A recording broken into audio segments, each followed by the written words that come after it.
Toutes les discussions autour du Ballon d'Or 2025 sont enfin terminées. Les lauréats sont connus. Félicitations à Aitana Bonmati, désormais triple lauréate historique. Personne dans le football féminin n'avait jamais accompli cela auparavant. Et félicitations également à Ousmane Dembélé, ancien joueur du Barça, qui dans son discours a remercié le Barça, mentionné l'influence de Messi et parlé très chaleureusement de Lamine Yamal. C'est exactement ce que le Ballon d'Or devrait toujours représenter, le respect. Ce que je ne comprends pas en revanche, c'est Pedri à la 11e place et Rafinha à la 5e. Ces classements ne reflètent pas ce qu'ils ont apporté la saison dernière. Mais bon, pas besoin d'y consacrer tout un épisode. Tout le monde ici comprend le football. Tout le monde sait que le magicien espagnol et le monstre brésilien méritaient de meilleures places. Si vous êtes d'accord, mettez un like. Je suis sûre que je ne suis pas le seul. Et bien sûr, félicitations à Lamine Yamal pour sa 2e place. Atteindre ce niveau à seulement 18 ans avec un potentiel aussi époustouflant, on a l'impression que tout le monde est d'accord. S'il continue à progresser, le Ballon d'Or n'est qu'une question de temps. Et peut-être que, d'une certaine manière, la 2e place est même meilleure pour l'instant. Imaginez s'il avait vraiment gagné, à 18 ans, la récompense individuelle la plus prestigieuse du football. Cela aurait pu déclencher une vague de haine et peut-être même le détourner de sa trajectoire.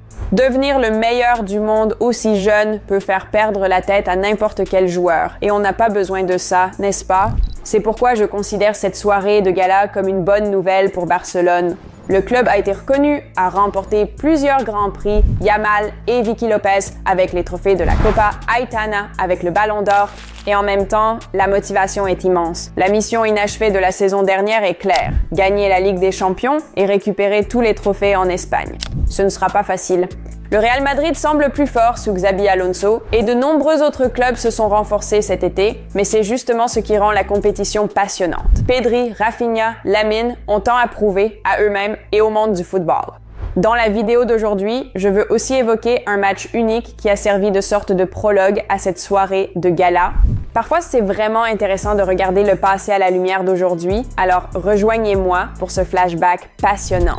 Regardez ces 3 photos, toutes issues du même match. C'était une victoire facile mais mémorable, 4-0 pour le Barça contre le Betis lors de la 32e journée de la Liga 22-23. Pour chacun de ce trio, c'était une soirée particulière. Rafinha a marqué et délivré une passe décisive. Dembélé est enfin revenu de blessure et Lamine Yamal, âgé de seulement 15 ans, a fait ses débuts avec l'équipe première, des débuts historiques, car personne n'avait jamais débuté aussi jeune au Barça.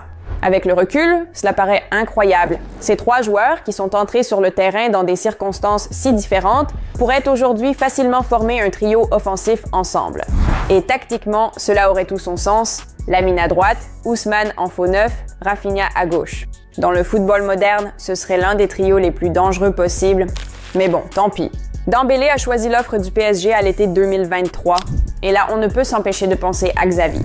Rafinha ne parle pas toujours de lui avec chaleur aujourd'hui, mais c'est sous Xavi qu'il a d'abord eu la liberté à gauche, le rôle qui lui a permis de briller. Flick a ensuite perfectionné l'idée, mais la base venait de Xavi. Quant à Dembélé, Xavi lui a souvent accordé sa confiance alors que d'autres doutaient. Il a loué le dribble de Dembélé, ses passes décisives et sa capacité à briser les défenses en 1 contre 1. Xavi disait que Dembélé pouvait accomplir de grandes choses et c'est là que leur arc de rédemption a commencé. Sous Xavi, Dembélé a enfin laissé entrevoir le joueur qu'il pouvait devenir. Pas parfait, mais suffisant pour allumer l'étincelle. Et puis est venu le transfert au PSG. Sous Luis Enrique, le rôle de Dembélé et son ascension ont pris un autre tournant qu'on n'aurait jamais pu imaginer en 2023. Mais c'est ce tournant qui l'a porté, pas à pas, jusqu'à la scène du Ballon d'Or. Et puis il y a Yamal. Si cela n'avait tenu qu'à Xavi, il aurait fait ses débuts encore plus tôt. Les gens autour de lui disaient « le gamin est trop jeune ». Mais malgré tout, à 16 ans, Xavi lui a confié un rôle clé, la même responsabilité qu'il avait donnée à Dembélé pour relancer sa carrière. Et qu'a fait Lamine? Il a tellement brillé qu'il est allé à l'Euro comme ailier droit titulaire de l'Espagne et a illuminé le tournoi. Xavi a souvent été critiqué, mais il avait une qualité rare, un courage phénoménal pour faire confiance aux jeunes joueurs. Il est facile de dire que Yamal est un génie quand le monde entier l'applaudit déjà. Mais faire confiance à un jeune de 16 ans dans un moment décisif, ça, c'est du vrai courage. Ce soir d'avril 2023, Barcelone avait Dembélé, Yamal et Rafinha tous les 3 sur le terrain en même temps. Et avec le recul, cela ressemble à un aperçu symbolique de ce qu'aurait pu être le trio offensif pour la saison 2024-2025, si seulement Ousmane était resté. Souvenons-nous des détails de ce match contre le Betis. Rafinha a fait une passe décisive à Christensen, puis a profité d'une passe phénoménale de Busquets, l'un de ses meilleurs matchs cette saison-là. À la 73e minute, il est sorti sous les ovations, remplacé par Ousmane Dembélé. Plus tard, à la 83e minute, Lamine Yamal est entré à la place de Gavi, ce jeune de 15 ans qui a ébloui le camp nou. D'abord, il a failli marquer, puis il a offert une occasion brillante à Dembélé, qu'Ousmane a manqué. C'était la saison du titre pour le Barça avec un doublé en or, la Liga plus la Supercoupe d'Espagne, le premier titre de champion pour Laporta après son retour au printemps 2021. Xavi a terminé la saison en beauté, déjà ravi des nouvelles possibilités offertes par le prodige Lamine Yamal et de sa combinaison avec Ousmane Dembélé, qu'il considérait comme presque le joueur le plus important pour son projet. La pré-saison 2023-2024 est arrivée avec une attaque massive et un potentiel énorme. Lewandowski, Ferran Torres, Aubameyang, Dembélé, Rafinha, Memphis Depay, Ansu Fati, Ez Abde et Lamine Yamal, bien sûr. Ousmane était un titulaire indiscutable avec Xavi, qui utilisait souvent Gavi comme faux ailier gauche, ne laissant que 2 places offensives pour Robert et Dembélé. Pas étonnant que cet été-là, le Barça ait laissé partir Aubameyang, Memphis et Abde. Et il y avait même de l'enthousiasme pour l'avenir avec l'accord déjà conclu pour signer le prodige Vitor Roque pour l'année suivante. Mais tout s'est effondré et la saison est devenue un véritable désastre pour Xavi. Et tout a commencé avec le départ d'Ousmane Dembélé au PSG. Lors de ce classico d'été à Arlington, le Barça a écrasé le Real Madrid 3-0 et Dembélé a ouvert le score. On avait l'impression que c'était la preuve qu'il resterait au centre des plans de Xavi. Mais en coulisses, autre chose était en train de mijoter. Le PSG avait pris contact et une clause libératoire de 50 millions d'euros arrivait à expiration le 31 juillet. Après le match, Xavi a essayé de rester calme, affirmant que la décision appartenait aux joueurs. Mais à ce moment-là, les rumeurs concernant Pérez n'étaient plus seulement des rumeurs. La tournée américaine touchait à sa fin. Après le match contre Milan, Xavi a finalement admis la vérité. Dembélé avait choisi le PSG, il avait parlé avec Luis Enrique et Al-Khelaifi et nous ne pouvons pas rivaliser avec leur offre. On pouvait entendre la déception dans chacune de ses paroles.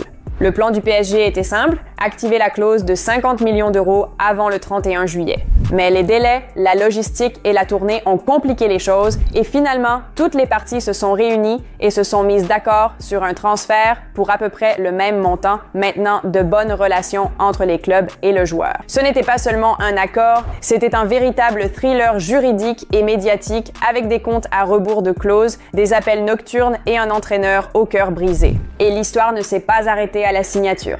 À Paris, Luis Enrique a libéré le plein potentiel d'Ousmane et nous avons tous vu ce qui s'est passé ensuite. Le cœur de Xavi était brisé. Deco et Laporta ont essayé de recoller les morceaux le dernier jour du mercato avec Cancelo et Joao Félix. Mais cela n'a pas suffi à sauver la saison 2023-2024. Xavi a été limogé et le départ de Dembélé est resté l'un des éléments déclencheurs. Plus tard, Ousmane est même devenu l'un des joueurs qui ont éliminé Barcelone en quart de finale de la Ligue des Champions. Ce même à son sujet vivra pour toujours, tout comme le contre-coup qu'il a subi.